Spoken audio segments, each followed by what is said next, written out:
Hello guys, good afternoon to all of you.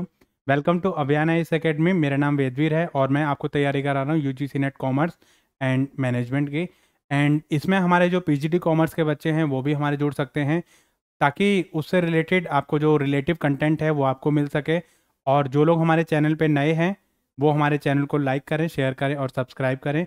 जिन लोगों ने हमारी पहली वीडियो नहीं देखी है वो ज़रा पहली वीडियो को ज़रूर देखें, ताकि इससे रिलेटेड कॉन्सेप्ट आपको मिल सके और आपके कॉन्सेप्ट क्लियर हो सके और आपको एग्ज़ाम में क्वालिफाई करने में आपकी हेल्प कर सके। तो चलिए हम लोग आज का जो टॉपिक है वो स्टार्ट करते हैं।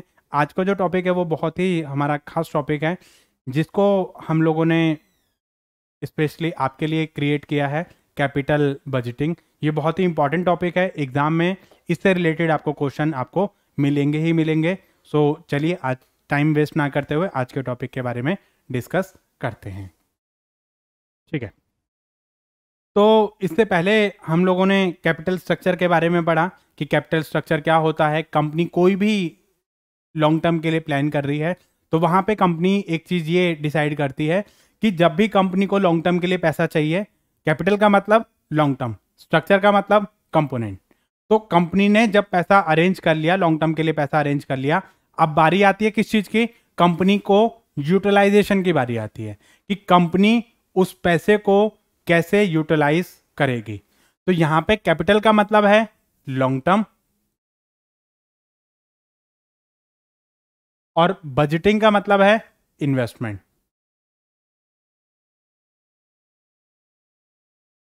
अब कंपनी यहां पर डिसीजन लेगी किस चीज के रिगार्डिंग? लॉन्ग टर्म के रिगार्डिंग।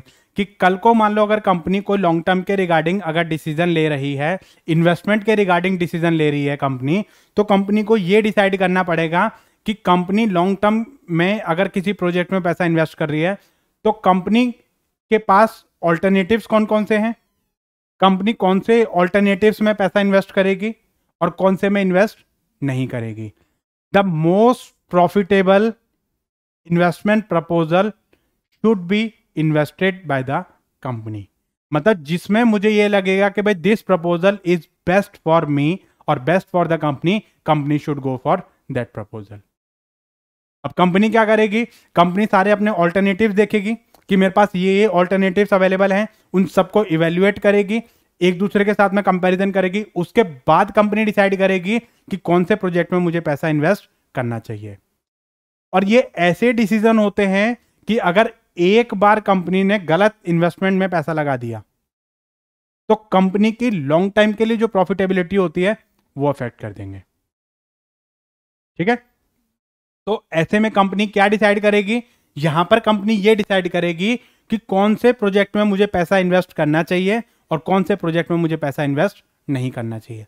पैसा है मेरे पास, पहले वाले में पैसा नहीं था, मैं पैसा अरेंज कर रहा था, कैपिटल स्ट्रक्चर में मैं पैसा अरेंज कर रहा था।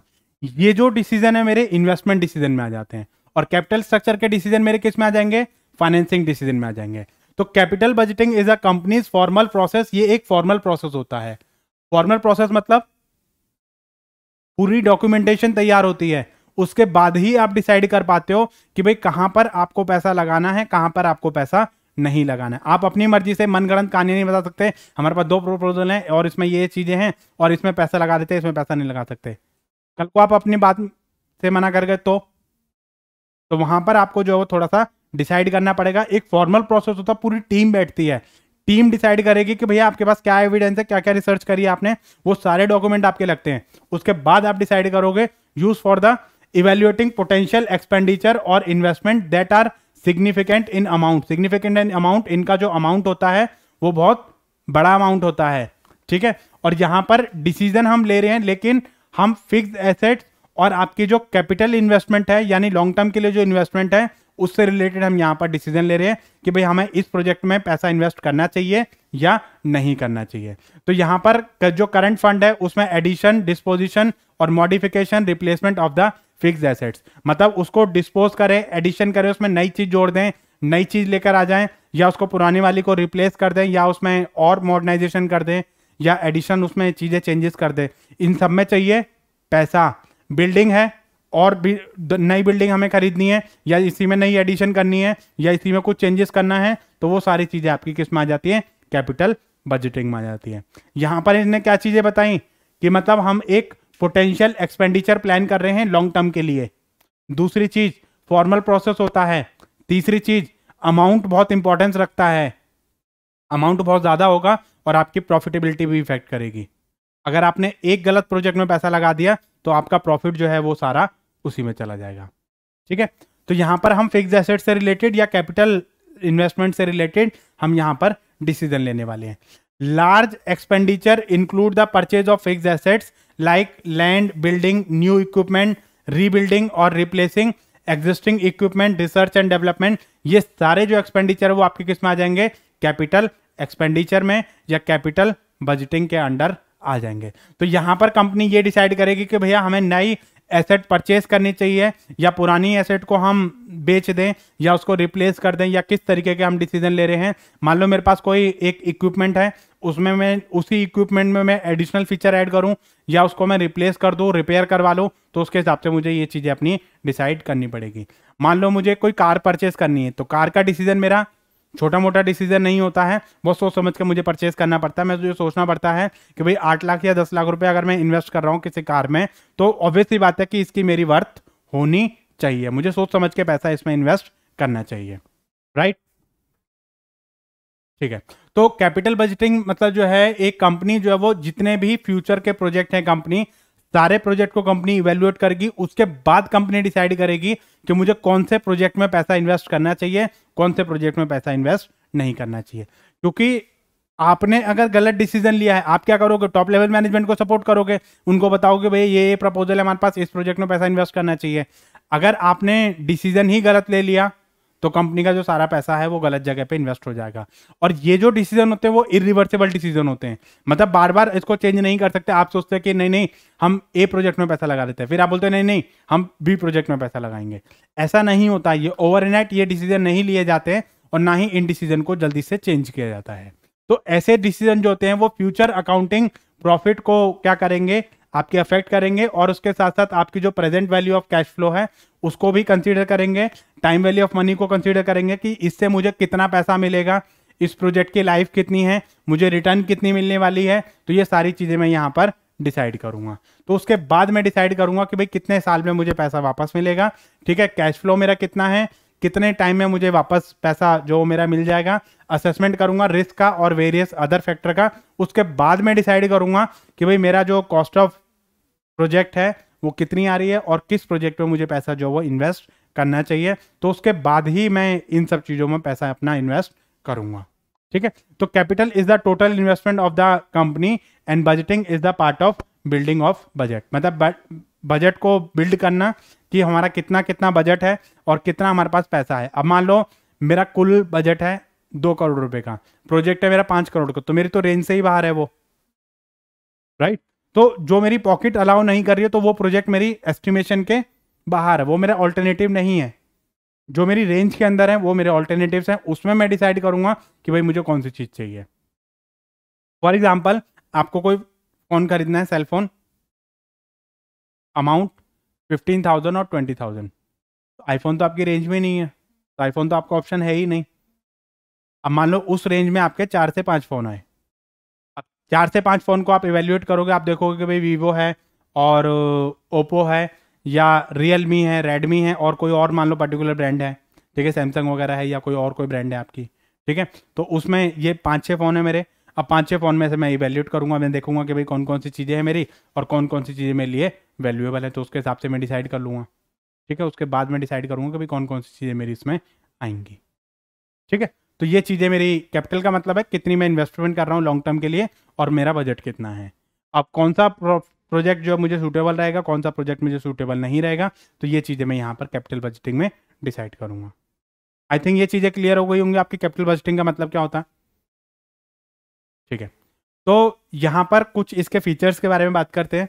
इट इन्वॉल्व्स हाई रिस्क, क्योंकि आपको नहीं पता प्रोजेक्ट कब कहाँ पर क्या मोड़ लेके आ जाए। आपने किसी प्रोजेक्ट में पैसा लगा दिया, कल को वो प्रोजेक्ट डूब गया, उस पर कोई और गवर्नमेंट का एक्शन आ गया लाइक ट्विन टावर, आपने प्रोजेक्ट में पैसा लगा दिया, सब काम हो गए। अब जिन जिन लोगों ने जिस जिस कंपनी में उसमें पैसा लगाया होगा सब बेचारे बर्बाद हो गए। तो ये आपका गलत एस्टिमेशन थी। रिस्क बहुत ज्यादा होता है इसमें। लार्ज प्रॉफिट आर एस्टिमेटेड, ठीक है, मतलब इसमें जो प्रॉफिट है वो आपका इन्वेस्टेड होता है लार्ज अमाउंट ऑफ प्रॉफिट, ठीक है। मैं जब भी कैपिटल बजटिंग में अपना जो एक, जैसे मान लो फॉर एग्जांपल 50 लाख का एक फ्लैट खरीदा, आप अपनी कंडीशन से समझना, कंपनी तो बहुत बड़ी बात होती है। मान लो एक आपने एक 50 लाख का फ्लैट खरीदा, आपको पोजेशन मिल गई, चाबी मिल गई, आप 1 साल रहे, 2 साल रहे, 2 साल के बाद आपको ये पता चला कि वो जो फ्लैट उसने आपको दिया है वो इलीगल है, प्लस उसने वो किसी और बंदे को बेच रखा है। फील कर पा रहे हो आप? राइट। अब सोचो आपकी क्या कंडीशन होगी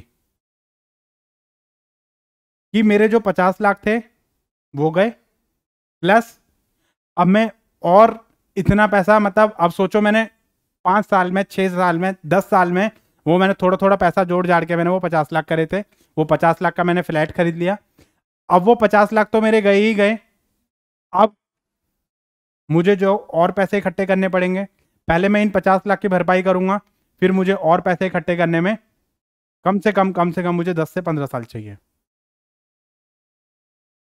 ठीक है। तो उस सिचुएशन में आपको क्या लगे कि मेरा जो डिसीजन था वो बहुत ही गलत डिसीजन था, मुझे सोच समझ के इन्वेस्ट करना चाहिए था, इससे अच्छा तो मैं इस प्रोजेक्ट में पैसा इन्वेस्ट कर देता। तो ऐसा ही कंपनी के लिए भी होता है।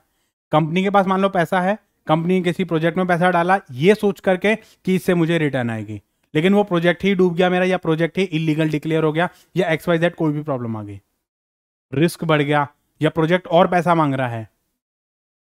भाई मैंने एस्टिमेट लगाया था प्रोजेक्ट में 2 करोड़ की इन्वेस्टमेंट होगी, अब मैं 3 करोड़ लगा चुका हूं, अभी भी मुझे 1.5 करोड़ और चाहिए। अब मेरी जो पॉकेट अलाउ कर रही थी वो 2 करोड़ की कर रही थी, बट फिर भी मैंने रो पीट के उतना लगा दिया। अब मेरे पास इतना पैसा नहीं है कि मैं आगे और पैसा लगा सकूं उसमें, ठीक है। अब वो जो मैंने 3 करोड़ रुपए अपने लगाए थे या 3.5 करोड़ रुपए मैंने लगाए थे, अब वो पैसे मुझे वापस थोड़ी मिल रहे हैं, वो तो मैं लगा चुका हूं। तो अब तो मेरा प्रोजेक्ट आधे अधूरे में है ना, आगे मेरी पॉकेट अलाउ नहीं कर रही है, मैं नहीं लगाता हूं तो मेरा पैसा डूब जाएगा, लगाने के लिए मेरे पास पैसा नहीं है। तो अब ये जो सिचुएशन है मेरी बहुत ही ज्यादा क्रिटिकल सिचुएशन हो गई है कि आगे मैं जा नहीं सकता और पीछे कुछ है नहीं, ठीक है। तो यहां पर मेरा जो है वो ये चीजें आती है, क्योंकि long time period between the initial investment and the estimated return. आपको क्या लगता है आज पैसा लगाओगे कल आपको रिटर्न मिलनी शुरू हो जाएगी? ऐसा कभी भी नहीं होता है। प्रोजेक्ट को स्टार्ट होने में, सेटअप होने में आपको टाइम लगता है, और उसके बाद आपको रिटर्न आनी शुरू होती है। हो सकता है 1 साल लग जाए, 2 साल लग जाए, लेकिन तब तक पैसा लगाना पड़ेगा आपको, प्रोजेक्ट में आपको पैसा लगाना पड़ेगा, ठीक है। और इनिशियल इन्वेस्टमेंट में और एस्टिमेटेड रिटर्न में आपका टाइम लगता है। ऑब्वियसली बात है कि जो एस्टिमेटेड रिटर्न आएगी और आपका जो इनिशियल इन्वेस्टमेंट है उसमें टाइम लगेगा। आप कोई भी बिजनेस स्टार्ट करते हो तो बिजनेस में नेक्स्ट डे से आपका पैसा आना शुरू नहीं होता है। पहले 3-4 साल तो आपको, 3-4 साल ना भी अगर आपके लगे तो 5-6 महीने तो आपको बिजनेस को स्टार्टअप करने में लग जाता, तब तक तो आप पैसा लगाए जाओ लगाए जाओ लगाए जाओ। उसके बाद आप सोचो कि भाई आप पहले उस पैसे को रिकवर करोगे, उसके बाद आपका जो पैसा है वो आपका आएगा, ठीक है। It affect the profitability of the company. Obviously बात है कि इससे हमारी प्रॉफिटेबिलिटी अफेक्ट हो ही जाएगी। जिस प्रोजेक्ट में मैंने पैसा लगाया था वो प्रोजेक्ट मेरा डूब गया, तो आगे आने वाली जो एक्टिविटी है वो मेरी डिस्टर्ब हो ही जाएगी। अब सोचो जिस बंदे के 50 लाख रुपए डूब गए होंगे, तो अब वो कैसे उसको वो करेगा, तो वहां पर मुझे थोड़ा सा डिसाइड करना पड़ेगा। इरिवर्सिबल डिसीजन है, एक बार आपने डिसीजन ले लिया बार बार चेंज नहीं होंगे, बहुत सोच समझ के आपको डिसाइड करना पड़ेगा। Required huge amount of fund, इसमें आपका एक बहुत लार्ज अमाउंट का फंड जो है वो आपका इन्वेस्टमेंट की जरूरत पड़ती है। छोटा मोटा अमाउंट तो कोई भी बंदा, मतलब 50-100 लाख 2 लाख तक कोई भी पर्सन आपका एडजस्ट कर सकता है, लेकिन करोड़ों में इन्वेस्टमेंट होती है आपकी। अब करोड़ों की इन्वेस्टमेंट भैया कहां तक आप एडजस्ट करोगे, ये चीजें आपकी यहां पर मुझे थोड़ा सा डिसाइड करना पड़ता है। जब आपका इस तरीके की चीजें हों जिसमें आपका रिस्क ज्यादा है, प्रॉफिट अफेक्ट हो रहा है, लॉन्ग टर्म के लिए पैसा जा रहा है, भाई आप 10 लाख की गाड़ी 15 लाख की गाड़ी खरीदने से पहले 10 बार सोचोगे। आपको लगेगा ये 15 लाख रुपए मेरा अगर किसी कार में जा रहा है तो ऑब्वियसली बात है कि आई शुड थिंक ट्वाइस और मोर देन ट्वाइस कि मेरा क्या डिसीजन लेना चाहिए। मैं कार रेंट पे ले लूं या और कुछ, या हो सकता है मैं सेकंड हैंड से भी मेरा काम चल जाए। सेकंड हैंड मेरी 4 लाख में आ रही है, 5 लाख में आ रही है, तो मैं 10-15 लाख रुपए क्यों खर्च करूंगा, सेकंड हैंड ले लूं मैं। समझ रहे हो मेरी बात को? तो ये मुझे थोड़ा सा सोचना पड़ेगा। अब आप सोच रहे हो कि भाई एमबीए करूं, एमकॉम करूं। एमबीए करूंगा मेरा पैसा ज़्यादा जाएगा, एमकॉम करूंगा कम पैसे में काम चल जाएगा। जितने में मैं एमकॉम करूंगा इतने में तो मेरी एमबीए के एग्जामिनेशन फीस चली जाएगी। राइट? तो ये मुझे थोड़ा सा सोचना पड़ेगा।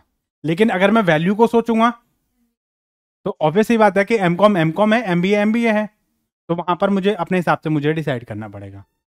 ठीक है, टाइम पीरियड दोनों में सेम लग रहा है, टाइम पीरियड की तो कोई बात ही नहीं है, तो वहां पर मुझे डिसाइड करना पड़ेगा, बहुत सोच समझ के डिसाइड करना पड़ेगा। ठीक है, टेक्निक्स कौन कौन सी आती हैं एमबीए की, उसकी कैपिटल बजटिंग की?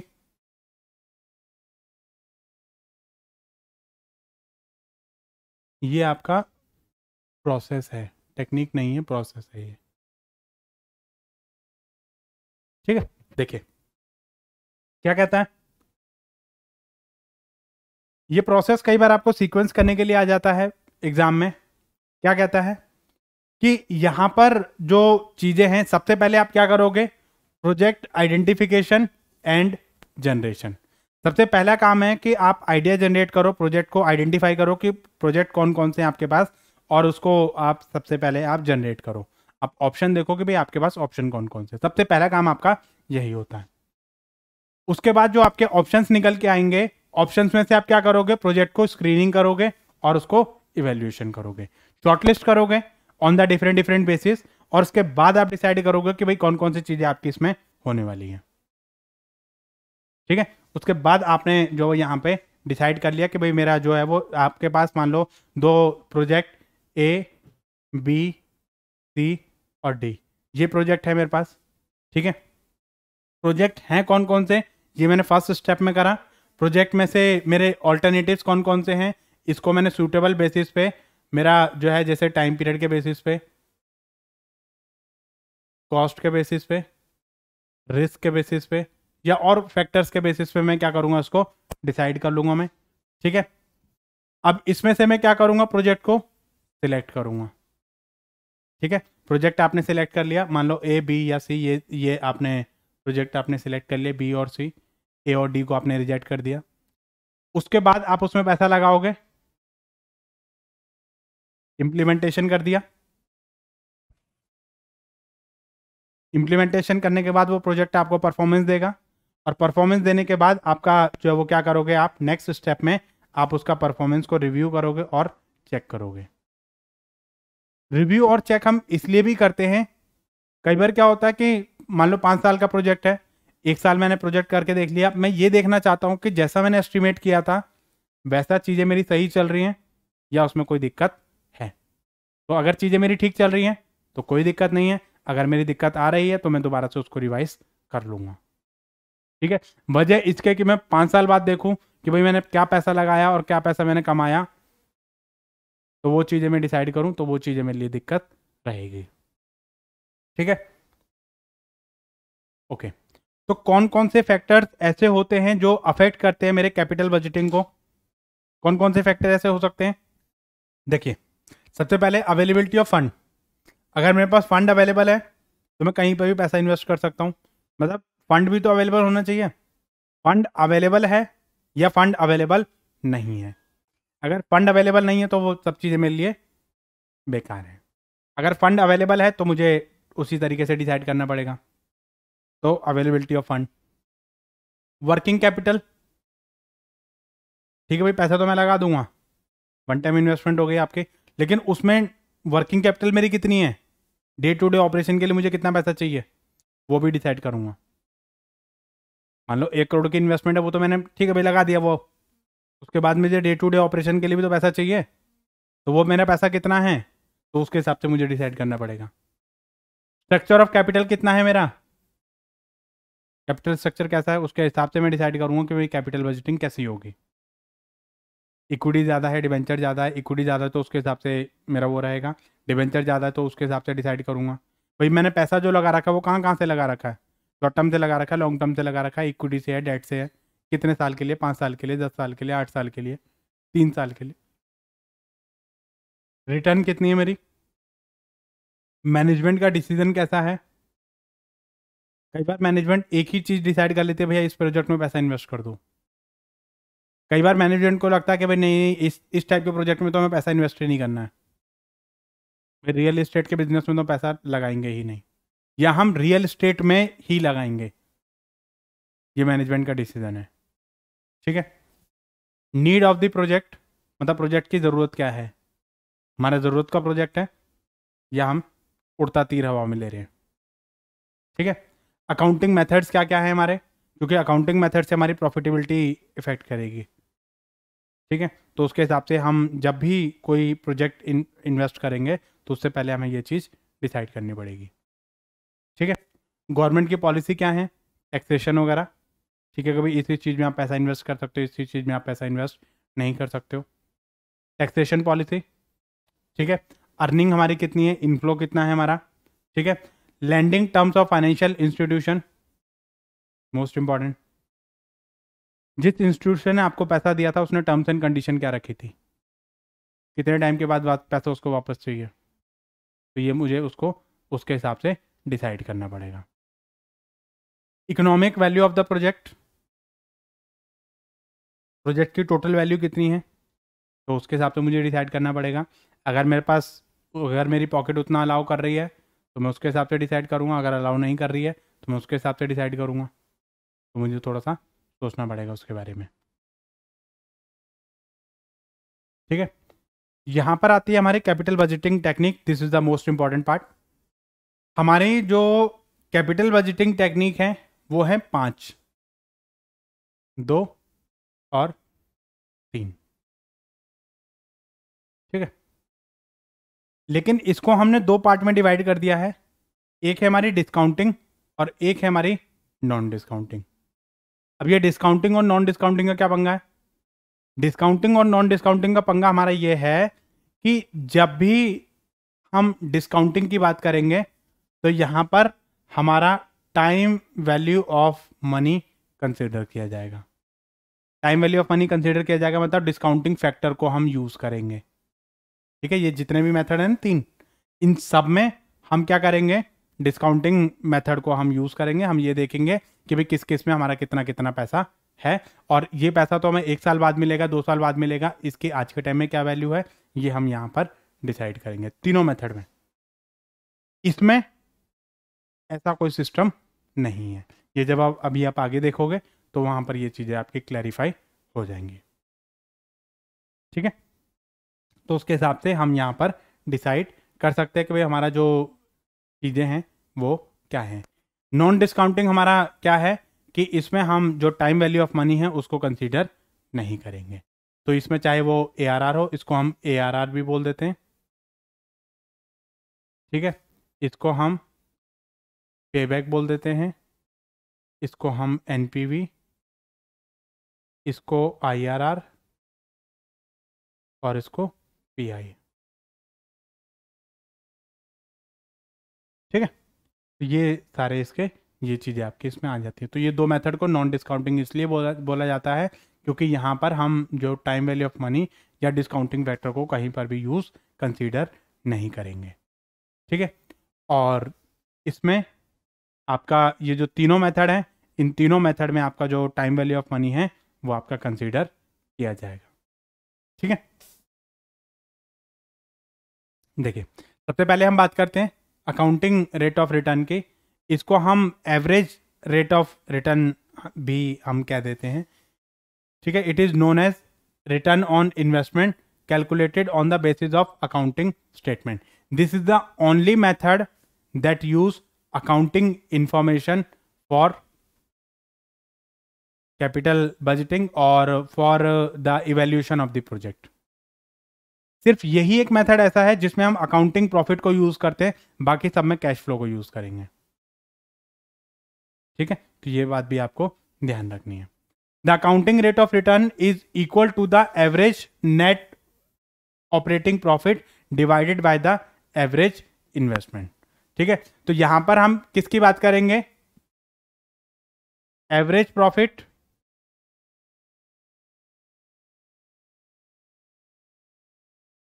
अपॉन में एवरेज इन्वेस्टमेंट इनटू में 100। इससे क्या निकलेगा मेरा? ARR। आंसर किस में आएगा? परसेंटेज में, क्योंकि 100 लगा तो परसेंटेज में आंसर आएगा। ये जो प्रॉफिट है, ये कौन सा प्रॉफिट है? Profit after tax and depreciation. ठीक है, सबको टैक्स डेप्रिसिएशन जो है वो माइनस करने के बाद आपका जो प्रॉफिट आता है वो है। और एवरेज प्रॉफिट इसलिए बोला है क्योंकि यहाँ पर मतलब जो है, मान लो हमारा प्रोजेक्ट की लाइफ है 3 साल, आपको 3 साल का प्रॉफिट दे रखा है, तो 3 साल का प्रॉफिट आप ऐड करो, 3 से डिवाइड कर दो। 5 साल का दे रखा है तो 5 साल को ऐड करो और उससे आप डिवाइड करो। यहाँ पर आप एवरेज प्रॉफिट ही कंसिडर करोगे। यहाँ पर भी एवरेज, यहाँ पर भी एवरेज, तो इसलिए इसको बोल दिया average rate of return, accounting rate of return, ARR। क्योंकि अकाउंटिंग इन्फॉर्मेशन को यूज करता है, प्रॉफिट इज अकाउंटिंग इन्फॉर्मेशन, तो इसलिए इसको अकाउंटिंग रेट ऑफ रिटर्न या एवरेज रेट ऑफ रिटर्न भी कह देते हैं उसको हम। ठीक है, तो इसलिए या रिटर्न ऑन इन्वेस्टमेंट भी कह देते हैं। ठीक है, फॉर्मूला मैंने आपको बता दिया, एवरेज प्रॉफिट अपॉन में एवरेज इन्वेस्टमेंट। एवरेज इन्वेस्टमेंट कैसे निकलेगी? Opening investment plus closing investment divided by 2। अगर कोई सैलवेज वैल्यू है तो आप उसको माइनस कर दोगे, otherwise opening plus closing divide by 2। ठीक है, देखिए क्या कहता है, average profit after tax average investment into में 100। एवरेज इन्वेस्टमेंट कैसे निकलेगी? इनिशियल माइनस सैलवेज, मतलब जो आपकी इनिशियल थी सैलवेज प्लस सैलवेज वैल्यू और इंक्रीज इन वर्किंग कैपिटल, तो ये चीज़ आ जाएगी। वैसे इतनी सारी इन्फॉर्मेशन हमें नहीं दी होती है, तो उसमें ओपनिंग दिया होता, क्लोजिंग दिया होता, दोनों को आप ऐड करो, 2 से डिवाइड कर दो। अगर आपकी सैलवेज वैल्यू दी है तो आप सैलवेज वैल्यू को माइनस कर दो। सैलवेज वैल्यू क्या होती है? डेप्रिसिएशन को यूज करने के बाद लास्ट में जो वैल्यू आपकी बचती है, कोई एसेट वगैरह है, लास्ट में जो वैल्यू हमारी बचती है, स्क्रैप वैल्यू जो होती है, जिसको हम बोलते हैं कि भाई जो लास्ट में हमारी वैल्यू बची है एसेट को यूज़ करने के बाद, मतलब 5 साल हमने एसेट यूज़ करी, 10 साल यूज़ करी, यूज़ करने के बाद जो भी उसकी वैल्यू बची है वो हमारी सैलवेज वैल्यू। ठीक है, दिक्कत आती है डिसीजन कैसे लोगे इसके बेसिस पे। यहाँ पर सबसे पहले मैनेजमेंट एक बेंचमार्क सेट करेगी, the return should be 10%। For example management ने बोल दिया 10% तो होना ही चाहिए। मैनेजमेंट 10% कैसे डिसाइड करेगी? अपनी कॉस्ट ऑफ कैपिटल को ध्यान में रखते हुए। कॉस्ट ऑफ कैपिटल 15% है तो इसका रिटर्न बढ़ जाएगा, क्योंकि इनसे मुझे जो रिटर्न आएगी उनको पे करूंगा। उनका पैसा ले रखा है, प्रोजेक्ट में लगाया है, रिटर्न आएगी, उनको भी रिटर्न दूंगा, कुछ अपना भी कमाऊंगा, तो वही सब चीज़ें मैं यहाँ पर डिसाइड करूंगा। तो उन सब चीज़ों को कंसीडर करने के बाद मैनेजमेंट डिसाइड करेगी कि भैया मेरी जो रिटर्न है वो कितनी आ रही है। ठीक है, जब रिटर्न मेरी कितनी आ रही है तो उसके हिसाब से अगर मेरा ARR उससे ज़्यादा है तो मैं क्या करूंगा? एक्सेप्ट कर लूंगा। मैनेजमेंट ने बोला 10%, आपने कैलकुलेट करा 13% आ रहा है, एक्सेप्ट कर लो। प्रोजेक्ट को आप एक्सेप्ट कर लोगे। जिस प्रोजेक्ट का इससे कम आ रहा है आप उसको रिजेक्ट कर दोगे। बाहर वालों को देना है 10%, खुद को मिल रहा है 8%, 2% कहां से दोगे? खुद का भी नहीं बचा आपका, उनको 2% और देना है। एसेट बेचोगे या किडनी, अपने आप डिसाइड कर लेना। ठीक है, अगर ARR कम है तो ऑब्वियसली बात है आप उसको रिजेक्ट कर दोगे। भैया बाहर वालों को मुझे 10% देना है, वो मुझे देना ही देना है, और अगर उससे कम आपका प्रोजेक्ट मुझे वो दे रहा है तो उस प्रोजेक्ट में पैसा इन्वेस्ट ही नहीं करूंगा। अगर बराबर आ रहा है 10% ही मैनेजमेंट ने डिसाइड किया है और 10% ही आपका एक्यूरेट आंसर आ रहा है। डिपेंड करता है आप कितना रिस्क ले सकते हो। अभी you are just equal, normal situation पे हो। कल को मान लो सिचुएशन चेंज हुई तो हो सकता है कि आप आगे भी चले जाएं या हो सकता है आप पीछे भी रह जाएं। तो ये आपके रिस्क लेने वाले के ऊपर बात है, ठीक है।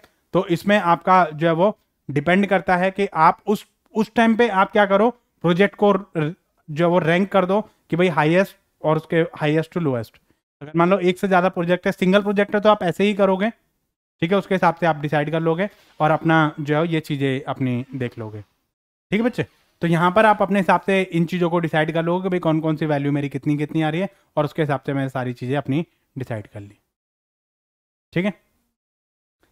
अगर मेरा एक से ज़्यादा प्रोजेक्ट है तो मैं क्या करूँगा, आप रैंक कर दो हाईएस्ट टू लोएस्ट। अपना जो टॉप रैंक जो रहेगी उसको आप एक्सेप्ट कर दो, बाकी सबको आप रिजेक्ट कर दो। मान लो मेरे 3 प्रोजेक्ट हैं, तो प्रोजेक्ट ए में मेरा जो 15% है, प्रोजेक्ट बी में मेरा 12% है, प्रोजेक्ट सी में मेरा 13% है। तो ए, बी और सी, तो मेरी जो रैंकिंग रहेगी ए, सी और बी को लेकर रहेगी। तो फर्स्ट प्रेफरेंस मेरी इसको, सेकंड इसको और थर्ड इसको, उसके हिसाब से आप डिसाइड कर लो। क्योंकि तीनों ही जो क्या है मेरी 10% से ऊपर आ रहे हैं। अब मान लो कोई प्रोजेक्ट डी है 8%, तो वैसे ही रिजेक्ट हो जाएगा आपका, ठीक है। सिंगल प्रोजेक्ट है तो आप ऐसे करोगे, मैनेजमेंट ने जो रेट डिटरमाइन करा उसके हिसाब से, अगर ज़्यादा है तो एक्सेप्ट कर लोगे, कम है तो आप उसको रिजेक्ट कर दो। एडवांटेज क्या होते हैं इसके, सिंपल होता है, अकाउंटिंग प्रॉफिटेबिलिटी को कंसीडर करेगा, ठीक है। डिसएडवांटेज क्या होता है, know consider for time value of money, discounting factor को तो हमने कहीं यूज ही नहीं करा। अकाउंटिंग प्रॉफिट के मतलब अलग अलग होते हैं आपके, आपका मतलब अलग है, मेरा मतलब अलग है।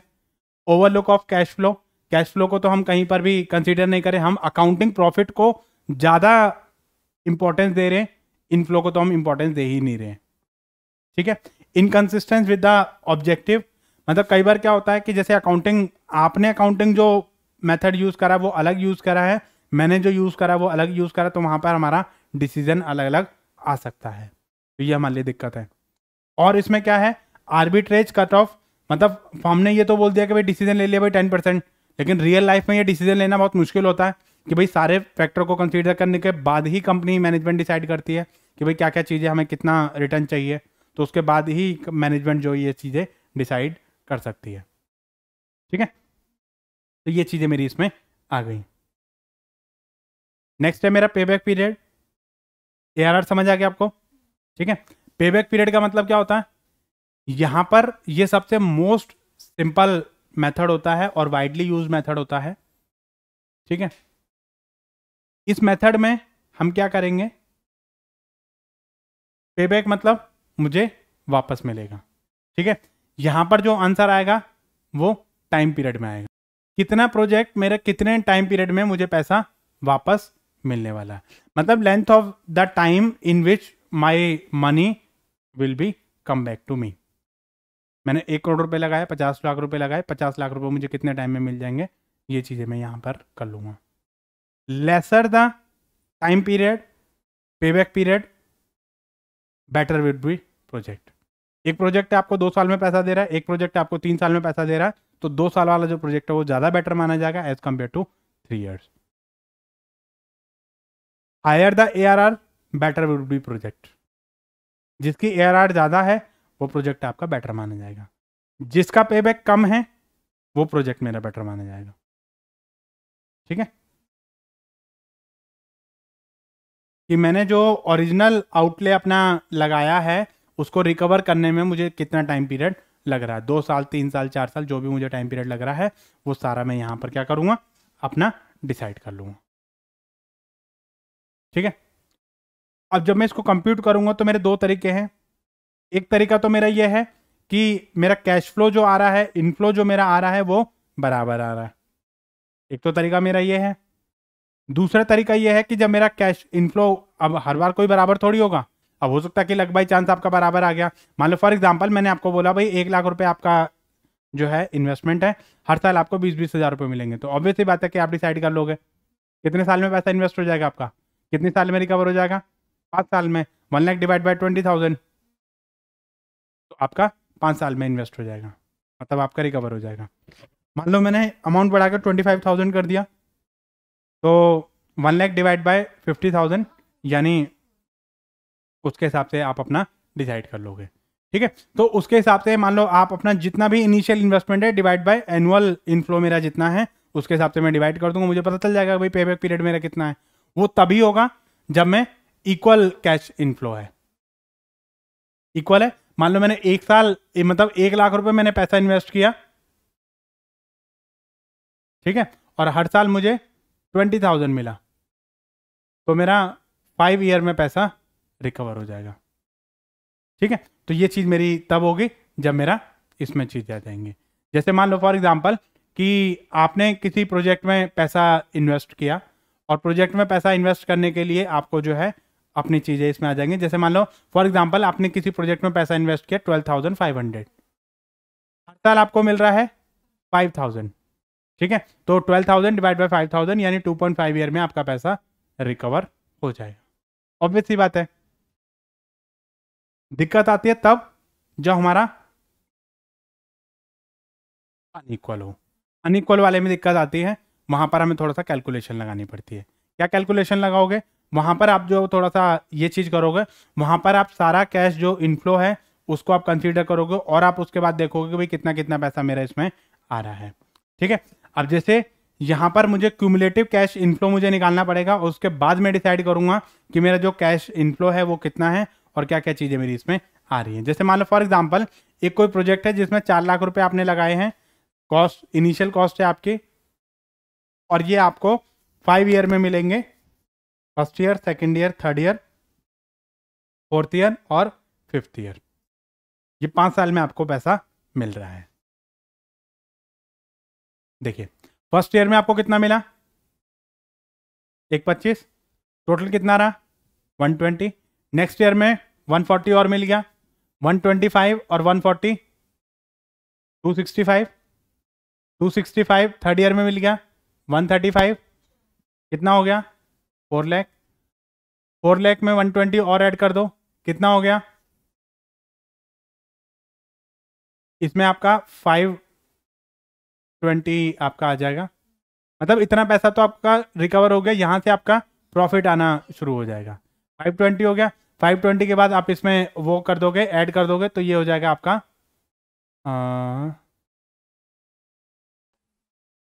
645। ठीक है, तो इतना पैसा आपका इतने 5 सालों में आपको इतना पैसा मिल जाएगा। अब उसने क्या बोला कि आपको कितना पैसा रिकवर करना है, 4 लाख। ये 4 लाख आपका 3 साल के में रिकवर हो गया। अब मान लो यहां पर होता 1 लाख,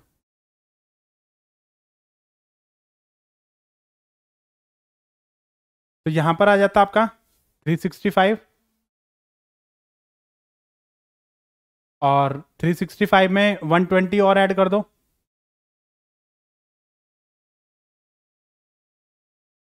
485। हमें पैसा कितना रिकवर करना है, 4 लाख। इस साल के एंड तक हमारा ज़्यादा पैसा रिकवर हो गया।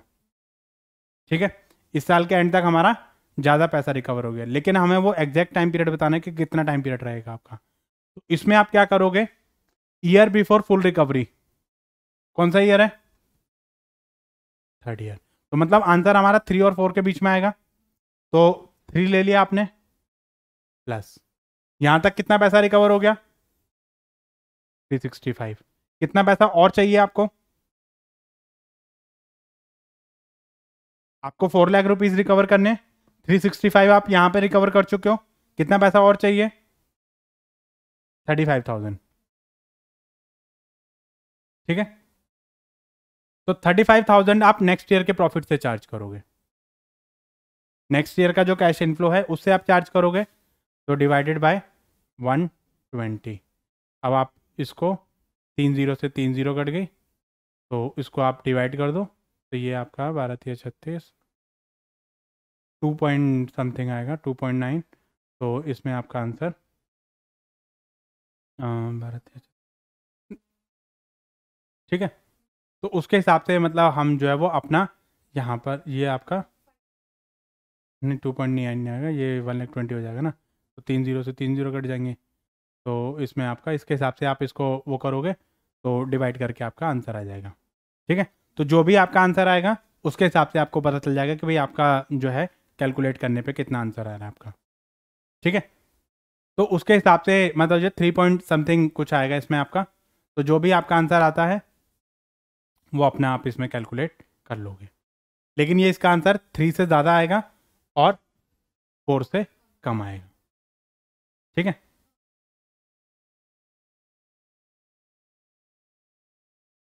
देखो इतना पैसा अभी आपको रिकवर करना है, सिर्फ इतना ही अमाउंट आपका रहता है। लेकिन नेक्स्ट ईयर का कंप्लीट प्रॉफिट कितना है? 120। कंप्लीट प्रॉफिट है 120, लेकिन उस साल तक तो आपका ज़्यादा पैसा रिकवर हुआ है ना। आपको सिर्फ 4 लाख तक की बात करनी है आपको। तो आप बाकी का पैसा आप वहां से प्रपोर्शनेट देख लो कितना पैसा रहता है आपका। 35,000 का कितना प्रपोर्शनेट है, ठीक है। तो ये चीज़ हमने यहाँ पर देखी, बाकी आप अपना यहाँ पे देख लो कितना चीज़ें रहती हैं आपकी, ठीक है।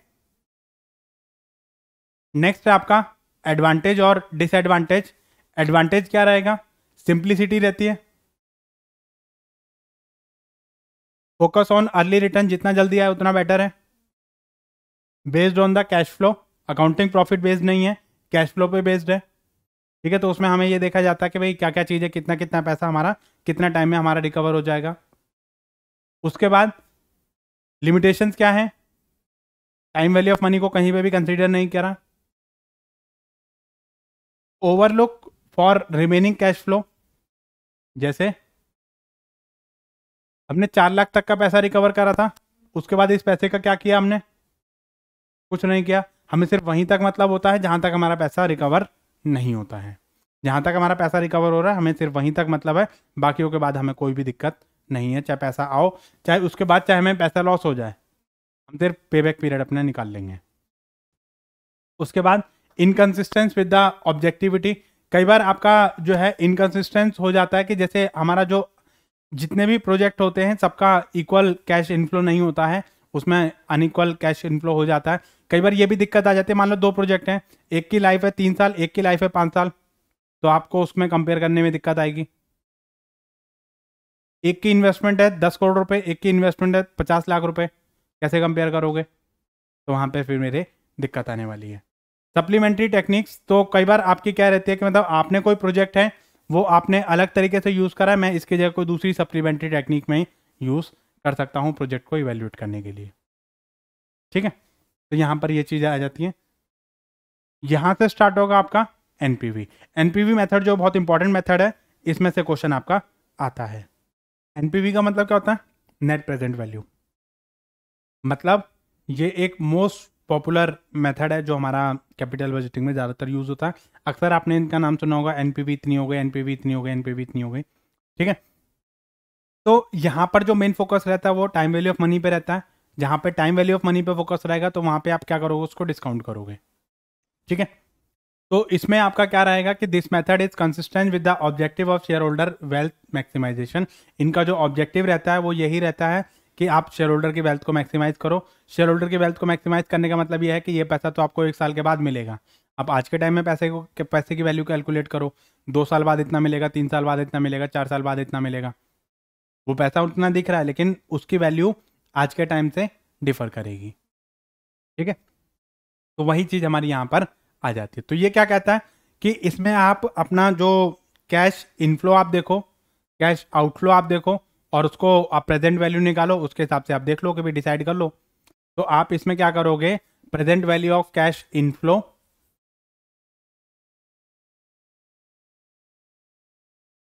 में से माइनस कर दोगे आप आउटफ्लो को।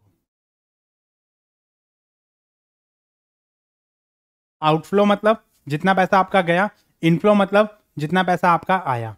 तो जितना पैसा आया उन सबका आप टोटल करो, टोटल करने के बाद आउटफ्लो को आप माइनस कर दो। तो जो भी वैल्यू बचेगी वो मेरी क्या बचेगी? एनपीवी बचेगी। कई बार ये क्वेश्चन पूछ लिया जाता है कि भाई एनपीवी कैसे कैलकुलेट करोगे, inflow minus outflow, outflow minus inflow, this minus this और दिस माइनस दिस, या पूछ लेगा कि इनफ्लो माइनस अकाउंटिंग प्रॉफिट या आउटफ्लो माइनस कॉस्ट। ठीक है, तो ये चीजें मतलब आपके इसमें आ जाती हैं। तो यहां पर हम जो वो क्या करते हैं कि ये चीजें हम कैलकुलेट करते हैं, या हम ये भी कह सकते हैं कि NPV is the excess of inflow over the outflow. हमारा कितना इनफ्लो ज्यादा है हमारे आउटफ्लो से, तो उस चीज को हम क्या बोलते हैं, एनपीवी बोलते हैं। एनपीवी मतलब नेट प्रेजेंट वैल्यू। ठीक है, कैसे कैलकुलेट करोगे, इस तरीके से कैलकुलेट करोगे कि सी अपॉन में जो भी हमारा डिस्काउंटिंग रेट है, सेकेंड ईयर में कितना हो जाएगा, थर्ड ईयर में कितना हो जाएगा। नॉर्मली आपको डिस्काउंटिंग रेट की वैल्यू आपको गिवन होती है। जैसे मान लो फॉर एग्जांपल आपकी 10% पे आपकी 1 रुपीज़ की वैल्यू फर्स्ट ईयर में 0.987, सेकेंड ईयर में 0.835 या थर्ड ईयर में, ये सब आपको वैल्यू गिवन होती है आपको। ठीक है, यहाँ पे आपको प्रेजेंट मतलब जो है आपको इनफ्लो की वैल्यू गिवन होती है। ठीक है, मान लो फर्स्ट ईयर में आपका इनफ्लो आया 10,000, सेकेंड ईयर में आया 52,000, थर्ड ईयर में आया 35,000। ठीक है, तो इनको इसको और इसको मल्टीप्लाई करो, यहाँ पे रख दो। मतलब जैसे मान लो ये 10,000 है, तो 1 ईयर के बाद 9,870 आ जाएगा। ऐसे ही आप 52 को इससे मल्टीप्लाई कर लो, यहाँ आ जाएगा। 35 को इससे मल्टीप्लाई कर लो, यहाँ आ जाएगा। इन सब का आप टोटल कर दो तो ये आपके प्रेजेंट वैल्यू ऑफ इनफ्लो आ जाएगी। ये जो चीज़ हम निकाल रहे हैं यही हमारी टाइम वैल्यू ऑफ मनी है। 10% पे आपकी जो वैल्यू है, या 12% पे, या 13% पे, जो भी हमारा डिस्काउंटिंग फैक्टर है उस पर जो हम वैल्यू कैलकुलेट कर रहे हैं, ये सब हमारी क्या है, टाइम वैल्यू ऑफ मनी है। इसको आपने कैलकुलेट कर लिया, कैलकुलेट करने के बाद यहाँ पे आपने मल्टीप्लाई कर लिया, मल्टीप्लाई करने के बाद जो भी आपकी वैल्यू आएगी इसको आपने निकाल दिया, प्रेजेंट वैल्यू ऑफ इनफ्लो आ गया आपका। इसमें से आप माइनस करोगे present value of outflow. Outflow तो हम आज की डेट में ही कर रहे हैं, तो वो तो आपकी प्रेजेंट वैल्यू ही है। ठीक है, तो उसको आप माइनस कर दोगे तो आपका आंसर आएगा NPV, नेट प्रेजेंट वैल्यू। आप इनफ्लो निकालोगे, इनफ्लो में से आप आउटफ्लो माइनस कर दोगे तो आपका NPV आ जाएगा। अगर आपकी NPV 0 से ज़्यादा है, अगर मान लो ये दोनों चीज़ें बराबर आ जाएंगी तो NPV क्या हो जाएगा आपका, 0। अगर आपका इनफ्लो बराबर हो जाए आउटफ्लो के, तो ऑब्वियस ही बात है कि 10 रुपए के आपका इनफ्लो हुआ, 10 रुपए ही आपका आउटफ्लो हुआ, आंसर कितना आएगा आपका, 0 होगा। अगर इनफ्लो है आपका 20 रुपए और 10 रुपए आपका आउटफ्लो है, तो एनपीवी कितना हो जाएगा, 10 रुपीज़। और अगर इसका उल्टा हो, इनफ्लो है आपका 10 रुपए, आउटफ्लो है आपका 20 रुपए, तो एनपीवी -10। ऑब्वियस सी बात है कि एनपीवी आप अगर पॉजिटिव है तो आप उसको एक्सेप्ट कर लोगे, मतलब 0 से ज़्यादा है। और 0 से ज़्यादा कब होगी, जब आपका इनफ्लो ज़्यादा रहेगा किससे, आउटफ्लो से। नेगेटिव कब होगी, इनफ्लो कम है आउटफ्लो से, मतलब आउटफ्लो ज़्यादा है इनफ्लो कम है, तो आप इसको रिजेक्ट कर दोगे। और अगर 0 आता है तो ये आपके ऊपर डिपेंड करता है कि भाई आप किस तरीके से अपना डिसीजन ले रहे हो। 0 आता है तो आप एक्सेप्ट भी कर सकते हो, रिजेक्ट भी कर सकते हो, लेकिन अपने रिस्क पे। ठीक है, तो बाकी अगर आपका जो है हाईएस्ट टू लोएस्ट, आप अगर एक से ज़्यादा प्रोजेक्ट है, मल्टीपल प्रोजेक्ट हैं, तो आप हाईएस्ट टू लोएस्ट क्या कर दो, आप उसको एक्सेप्ट और रिजेक्ट कर दो। ठीक है, हाईएस्ट टू लोएस्ट मतलब इसकी एनपीवी ज़्यादा है उसको आप पहले रखो, जिसकी एनपीवी कम है उसके हिसाब से आप सारी चीज़ें एडजस्ट कर लोगे। ठीक है, advantage, recognition of time value of money, ये आपका सबसे पहला advantage, time value of money को कंसीडर करता है। Consideration for all cash inflow, मतलब लास्ट तक आप जब तक आपके जितने भी इनफ्लो थे, जितने अगर 5 साल का है, 6 साल का है, सबके आप इनफ्लो कंसीडर करोगे तभी तो आपके प्रेजेंट वैल्यू निकलेगी, total present value of inflow. तो उसमें आप सारी वैल्यू को कंसीडर करोगे। कंसिस्टेंस विद द ऑब्जेक्ट, मतलब यहाँ पर हमारा जो ऑब्जेक्ट है वो क्या रहेगा, शेयर होल्डर की वेल्थ को मैक्सिमाइज करना रहेगा, क्योंकि शेयर होल्डर भी आपको रिलेट कर पाते हैं इसको कि भाई हमारी जो वैल्यू है वो मैक्सिमम हो रही है यहाँ पे। ठीक है, डिफिकल्ट टू कैलकुलेट, क्योंकि हमारा यहाँ पर जो है वो थोड़ा सा टाइम वैल्यू ऑफ मनी को कंसीडर करेगा, तो कैलकुलेशन में हमारी डिफिकल्टी रहेगी। Workout the appropriate cost of capital, difficult, मतलब आपने बोल दिया कि भाई 10% है, लेकिन एक्चुअल में 10% आपने कैसे निकाला? लेकिन एक्चुअल में 10% कैलकुलेट करना थोड़ा सा मुश्किल होता है।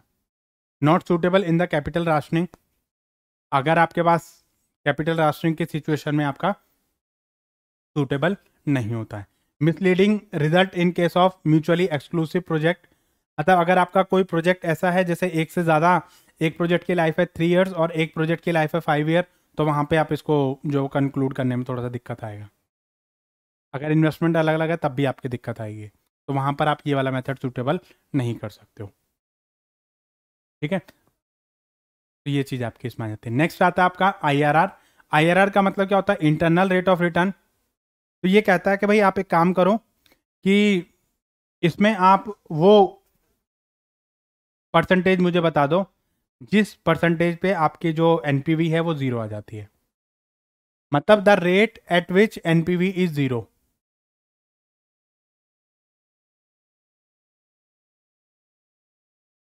इसका क्या करेंगे? मतलब पहले मुझे वो रेट बता दो जिस पे मेरी कॉस्ट रिकवर हो जाएगी,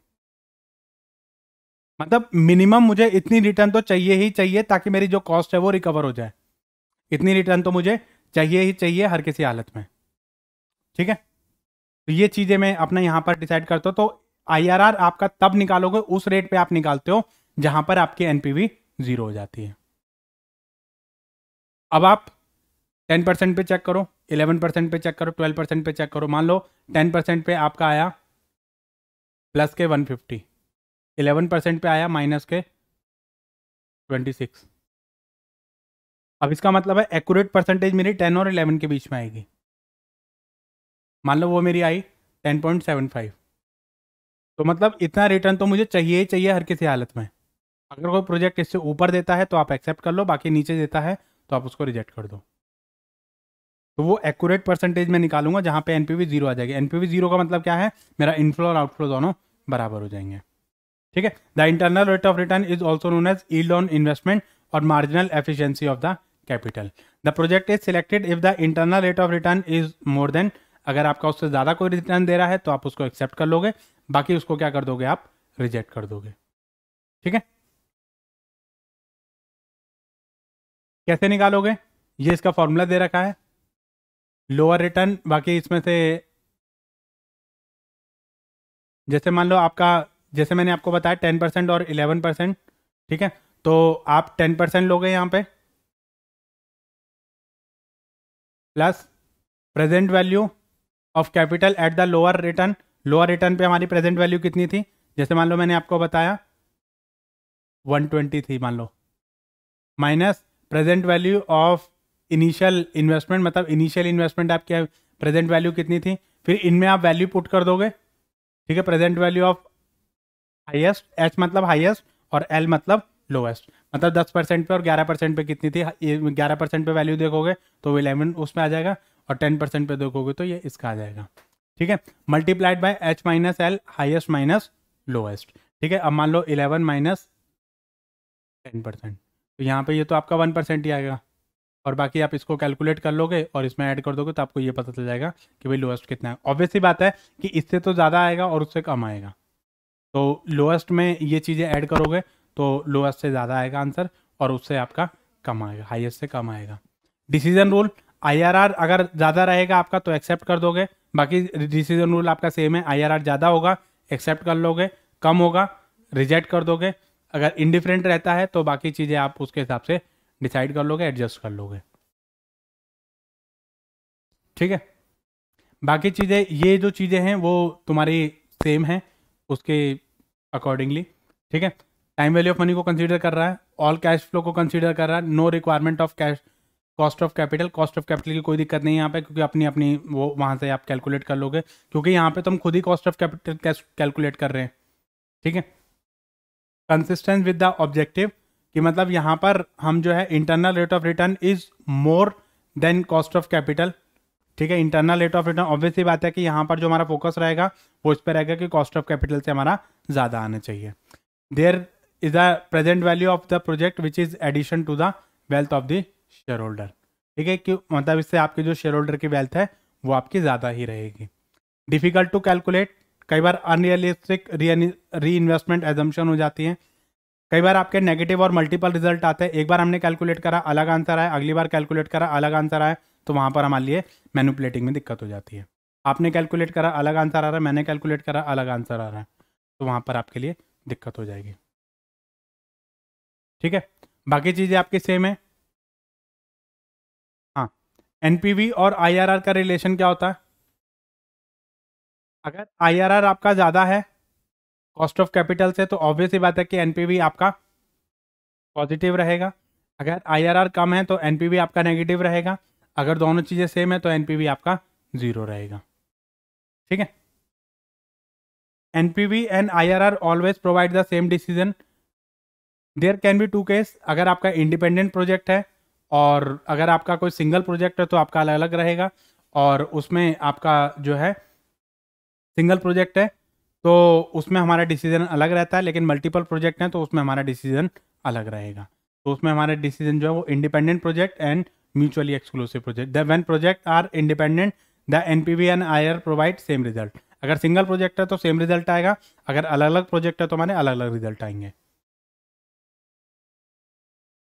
नेक्स्ट है आपका पीआई। पीआई हमारा लास्ट मेथड है, इसमें कुछ नहीं करना है। देखो, हमने वहां पे present value of cash inflow निकाला था, उसमें से माइनस किया था हमने प्रेजेंट वैल्यू ऑफ आउटफ्लो। अब आपको माइनस नहीं करना है, यहां पे डिवाइड करना है।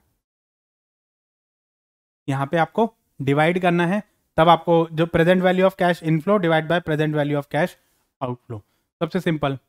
ठीक है, तो यहां पर हम ये देखते हैं कि भाई आपने जो पैसा लगाया है, कितने पैसे पे आपको कितनी इन्वेस्टमेंट मिल रही है, कितनी इन्वेस्टमेंट पे आपको कितनी रिटर्न मिल रही है, तो वो चीज़ हम यहाँ पर कैलकुलेट करते हैं। तो capital expenditure version of the net present value method, this method is the ratio of present value of inflow to the present value of cash outflow। ठीक है, तो यहाँ पर हम जो डिसीजन जो वो उसके बेसिस पे ही हम डिसाइड करेंगे। इसमें जो आंसर आएगा आपका 1 ग्रेटर देन 1 और लेस देन 1 में आएगा। अगर दोनों चीज़ें बराबर है तो आंसर 1 आएगा, अगर इनफ्लो ज़्यादा है तो ग्रेटर देन 1 और वो आपका लेस देन 1 आ जाएगा। ठीक है, अगर यहां पर आपका 1 आ रहा है तो एनपीवी कितना आ जाएगा 0, यहां पे एनपीवी पॉजिटिव, यहां पे एनपीवी आपकी नेगेटिव।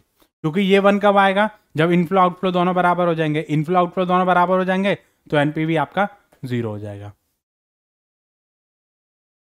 ठीक है, तो ये चीज आपकी आई। पीआई ग्रेटर देन 1 है तो आप उसको एक्सेप्ट कर लोगे, लेस देन 1 है तो आप उसको रिजेक्ट कर दोगे, और 1 है तो आप उसको इंडिफरेंशिएट कर दोगे। जब पीआई ग्रेटर देन 1 होता है तो एनपीवी पॉजिटिव होगा, ऑब्वियस सी बात है। जब ये लेस देन 1 है तो एनपीवी आपका नेगेटिव रहेगा। पीआई इज इक्वल टू 1 होता है तो एनपीवी आपका 0 होता है। ये इसमें से कई बार क्वेश्चन पूछता है आपका कि अगर एनपीवी पॉजिटिव, अगर पीआई आपका ग्रेटर देन 1 है तो एनपीवी क्या रहेगा, तो आपको थोड़ा सा ध्यान रखना है। पीआई ग्रेटर देन 1 कब होगा और पीआई लेस देन 1 आपका कब होगा, तो उसके हिसाब से हम डिसाइड कर लेंगे। ठीक है, ये उसके कुछ एडवांटेज डिसएडवांटेज हैं। ठीक है, चलिए, एक टर्म आती है आपकी कैपिटल राशनिंग। कैपिटल राशनिंग का मतलब क्या होता है? कैपिटल राशनिंग का मतलब होता है कि कई बार कंपनी को थोड़ा सा ये डिसाइड करना पड़ता है कि कंपनी के पास सफिशिएंट फंड अवेलेबल नहीं है जितना उसको चाहिए, तो उसमें कंपनी क्या करती है, थोड़ा थोड़ा पैसा सब में उस पर इन्वेस्ट कर देती है, थोड़ा थोड़ा पैसा सब में इन्वेस्ट कर देती है। मान लो मेरे पास 1 लाख रुपए हैं, तो 1 लाख रुपए में किसी एक प्रोजेक्ट में ना लगा करके मल्टीपल प्रोजेक्ट में पैसा लगाऊंगा। ठीक है, तो वो जो मल्टीपल प्रोजेक्ट में पैसा लगा रहा हूँ वो मेरा इसमें आ जाएगा। एक प्रोजेक्ट में पैसा मत लगाओ, थोड़ा थोड़ा पैसा बाकी प्रोजेक्ट में लगा दो। जो प्रोजेक्ट आपने डिवाइड कर दिया, रेशो में डिवाइड कर दिया, उसको बोलते हैं कैपिटल राशनिंग। तो ये एक स्ट्रेटेजी होती है कंपनी किस प्रोजेक्ट में कितना पैसा लगाएगी। ऐसा कंपनी इसलिए भी करती है कि अगर मान लो एक प्रोजेक्ट मेरा डूब गया तो सिर्फ उतना ही पैसा डूबेगा जितना मैंने उस प्रोजेक्ट में लगाया है। अब मैंने सारा पैसा उस प्रोजेक्ट में लगा दिया तो मेरा सारा पैसा डूब गया। और इसलिए भी करता हूं कि हो सकता है कि एक प्रोजेक्ट मुझे ज़्यादा रिटर्न दे, दूसरा प्रोजेक्ट मुझे कम रिटर्न दे, तो दोनों से मेरी जो रिटर्न है वो एडजस्ट हो जाती है। ठीक है, तो इस टेक्निक को मैं क्या बोलता हूं, कैपिटल राशनिंग बोलता हूं। चलिए, क्वेश्चन बताइए। Which of the following is not true about the capital budgeting? Capital budgeting decision have the influence of the future stability of the organization. Capital से आपका जो फ्यूचर जो है उस पर इफेक्ट पड़ेगा, ऑब्वियसली पड़ेगा. Capital budgeting decision include investment to expand the business. अगर आप बिजनेस को एक्सपेंड कर रहे हो तो इस टाइप के डिसीजन आपके आएंगे, बिल्कुल आएंगे. Capital budgeting decision are irreversible decision, obviously बात है. तो बचा क्या आपका, ये बचा. Sunk cost is a part of capital budgeting. Sunk cost मतलब जो पैसा आपका डूब गया है, जो पैसा आपका डूब गया वो उसका पार्ट नहीं होता है. Why is evaluating capital budgeting decision based on cash flow. Cash is more important for an organization than profit. और cash flow are much easier to calculate than compared to profit. ये दोनों ही statement आपकी गलत है.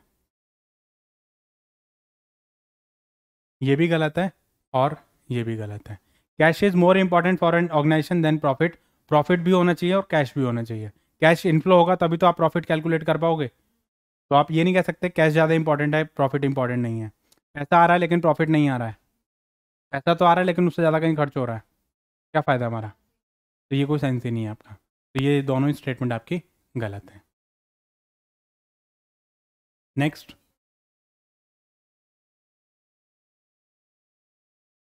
Dash is the project whose cash inflow are not affected by the acceptance और rejection of the project.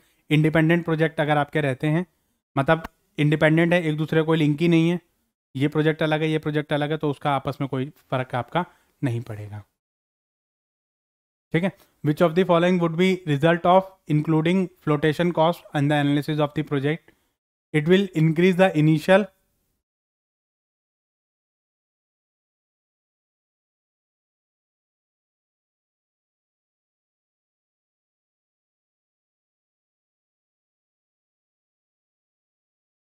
इसमें ए आएगा.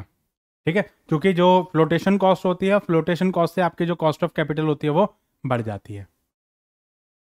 ठीक है, ये हो गया आपका. ठीक.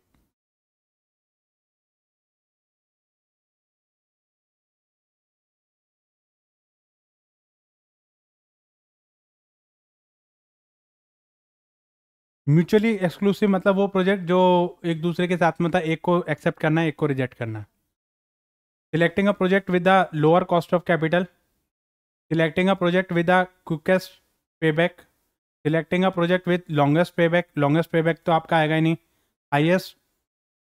Selecting a project with highest net present value.